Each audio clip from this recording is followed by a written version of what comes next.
Hello and welcome दोस्तों। All rounder Indian cricket में एक खोज रही है, स्पेशली फास्ट बॉलिंग ऑलराउंडर।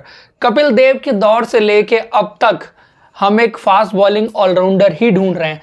जब भी कोई नया खिलाड़ी आता है जो बॉलिंग बैटिंग दोनों स्किल लेके आता है तो अक्सर लोग उसमें कपिल देव की झलक ढूंढने लग जाते हैं। और इंडियन क्रिकेट में अगर इस वक्त बात की जाए तो हार्दिक पांड्या एक जेन्युइन ऑलराउंडर है। शायद दुनिया की क्रिकेट में भी अगर आप देखेंगे तो बहुत कम जेन्युइन ऑलराउंडर आपको नजर आते हैं। मैं बात कर रहा हूं फास्ट बॉलिंग ऑलराउंडर की। तो आज के इस वीडियो में हम बात करने वाले हैं इंडियन क्रिकेट के वो पोटेंशियल फास्ट बॉलिंग ऑलराउंडर जो आगे चल के इंडिया खेल सकते हैं और शायद इंडिया को अपनी सर्विसेज दे सकते हैं। उनकी बात हम इस वीडियो में करेंगे। तो एज यूजुअल हम 5 खिलाड़ियों की बात करेंगे और उसमें से मैं एक खिलाड़ी अपना पिक करूंगा। आपको भी अपना एक खिलाड़ी पिक करना है कि आप कौन सा ऑलराउंडर इंडियन टीम में आगे चल के खेलते हुए देखना चाहते हैं। अगर आप नए हैं और अब तक आपने हमारे चैनल को सब्सक्राइब नहीं किया तो सब्सक्राइब कर लीजिए, नोटिफिकेशन की घंटी दबा लीजिए।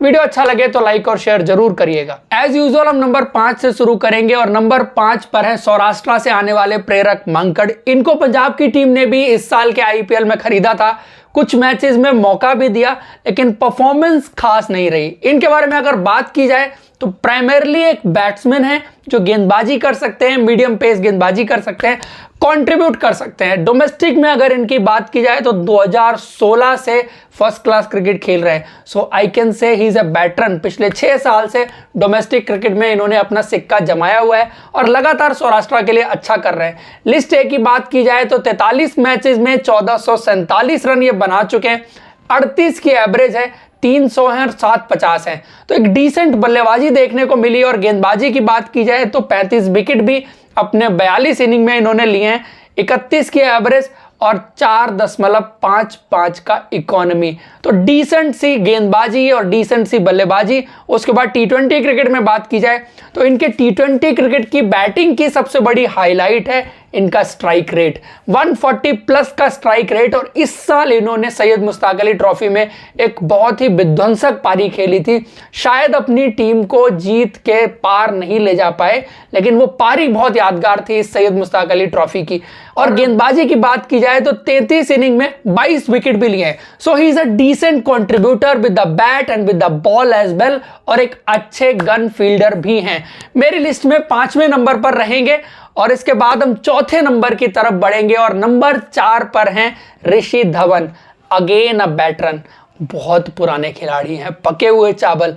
2006 से इनका नाम सुनते हुए आ रहे हैं। 2006 कूच बिहार ट्रॉफी जहां पर इन्होंने 340 रन की पारी खेली थी, तब से इनका नाम चल निकला था। और उसके बाद अंडर 19, फिर हिमाचल, मुंबई के लिए खेले, इसके अलावा पंजाब के लिए भी खेले और इंडिया के लिए भी ऑलरेडी खेल चुके हैं। 2016 का साल था जब उनको ओडीआई डेब्यू करने का मौका मिला। 3 मैचेस ओडीआई में मिले, एक टी20 मैच वो जिम्बाब्वे में खेले थे जब 2016 के दौरे पर इंडिया की टीम जिम्बाब्वे गई थी। प्रदर्शन कुछ खास नहीं रहा और शायद जिस वक्त पर उनको मौका मिला था वो वक्त उनके लिए सही नहीं था, क्योंकि उससे पहले जब वो मुंबई इंडियंस में गए थे वो परफॉर्म कर रहे थे, अच्छा कर रहे थे और उस वक्त पेस उनकी डिसेंट हुआ करती थी। 135 138 उस पेस पर गेंदबाजी करते थे, वन चेंज गेंदबाजी करना उनको पसंद था उस वक्त पर। लेकिन उस वक्त उनको शायद मौका नहीं मिल पाया, थोड़ा सा लेट मौका मिला जब उनकी पेस डिप करने लग गई थी। आज की डेट में शायद उनकी गेंदबाजी की बात अगर होगी तो गेंदबाजी में उनके पेस डिप करने लग गई है और काफी नीचे आ गई है। अर्ली ऑन उनके पास ज्यादा वो पेनिट्रेशन था जब उनको 2014 के सीजन में गेंदबाजी करते हुए देखा था। लेकिन अब क्या है कि एक्सपीरियंस है, उस एक्सपीरियंस से हिमाचल की टीम को तो उन्होंने जरूर खड़ा किया है इस साल के डोमेस्टिक के सीजन में। और लगातार हिमाचल की टीम फाइनल खेली, विजय हजारे ट्रॉफी में बहुत अच्छा कर रही है। तो उसका पूरा क्रेडिट उनकी बल्लेबाजी को, उनकी गेंदबाजी को, उनकी स्किल को, उनकी कप्तानी को, उन सब चीजों को जाता है। पिछले साल उनके टीम इंडिया में सिलेक्शन को लेकर भी बातें हो रही थी लेकिन सेलेक्ट नहीं हो पाए। पंजाब के लिए जितने मौके मिले 2022 के आईपीएल में वहां पर बहुत अच्छा परफॉर्म किया, स्पेशली गेंद से। बल्ले से जरूर नहीं कर पाए but he is also a contender जिसको शायद जरूरत पड़ने पर आप खिला सकते हैं और मेरी लिस्ट में यह खिलाड़ी रहेगा चौथे नंबर पर। उसके बाद नंबर 3 की बात करें, नंबर 3 पर बहुत सारा कंफ्यूजन था और मेरे को 2 यंग खिलाड़ियों में से एक को चुनना था। एक थे राजवर्धन हंगरगेकर और दूसरे थे कमलेश नागरकोटी। कमलेश नागरकोटी आप सब जानते हैं कि 145 क्लिक्स पर गेंदबाजी कर सकते हैं और इस साल का विजय हजारे सीजन उनके लिए काफी अच्छा गया है। राजस्थान के लिए उन्होंने विकेट लिए और कंसिस्टेंटली अच्छी पेस पर गेंदबाजी की है। ही इज अ गन फील्डर, थोड़ी बैटिंग कर सकते हैं, बैटिंग से कंट्रीब्यूशन दे सकते हैं, लेकिन बात वही है जो मौके उनको आईपीएल में मिले उनमें वो परफॉर्म नहीं कर पाए। सो वो एक शायद उनके लिए नेगेटिव साइड जाती है। दूसरी तरफ अगर बात करें राजवर्धन हंगरगेकर, परफॉर्मेंस बड़े लेवल पर इनसे भी नहीं आई है क्योंकि इनको मौके ज्यादा नहीं मिले और जहां तक पोटेंशियल की बात है तो ये बड़े स्ट्रांग हैं। उम्र के फेर में ये फंसे थे लेकिन उससे अब शायद बाहर आ गए और अच्छी तेज गति से गेंदबाजी कर सकते हैं, मूव करा सकते हैं चूंकि इनकी कद काठी काफी मजबूत है और लास्ट में स्लॉगिंग जो कई बार आपको चाहिए होती है उस तरह की बल्लेबाजी भी कर सकते हैं। शायद प्रॉपर बैट्समैन नहीं है बट बहुत बार हमने देखा है कि स्लॉगर्स को एक डिसेंट डिस्ट्रक्टिव बैट्समैन में बदलते हुए वो प्रॉपर बैट्समैन तो नहीं बनते बट एक अच्छे कंट्रीब्यूटर बन जाते हैं शायद नंबर 8 पर। उस तरह के प्लेयर राजवर्धन हंगरगेकर हो सकते हैं और मेरी लिस्ट में ये रहेंगे तीसरे नंबर पर। कमलेश नागरकोटी से आगे सिर्फ इसलिए गए हैं कि इनको बड़े लेवल पर उतनी अपॉर्चुनिटी नहीं मिली है, लेकिन जो इनको छोटे लेवल पर अंडर 19 में अपॉर्चुनिटीज मिली थी वहां पर उन्होंने इन अपॉर्चुनिटीज को कैश इन किया था, तो इसलिए मेरी लिस्ट में तीसरे नंबर पर। उसके बाद नंबर 2 की बात करें, मणिशंकर मूरा सिंह, त्रिपुरा, एक छोटे से स्टेट से आने वाले मणिशंकर मूरा सिंह। स्टेटमेंट भी दिया था इन्होंने हाल में कि हम छोटे स्टेट से आते हैं, परफॉर्म करते हैं नहीं करते हैं कोई नहीं पूछता, इंडिया की रैंकिंग में कभी नहीं आते।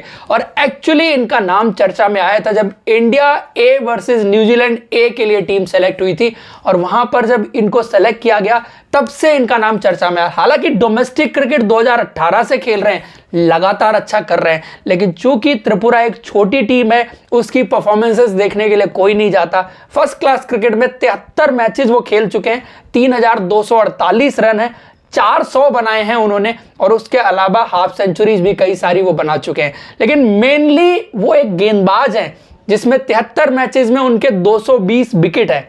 उसके अलावा अगर लिस्ट ए के करियर की बात की जाए 56 मैचेस वहां पर खेले हैं, 1000 रन है, 550 हैं और गेंदबाजी में अगेन 56 मैचेस में 64 विकेट।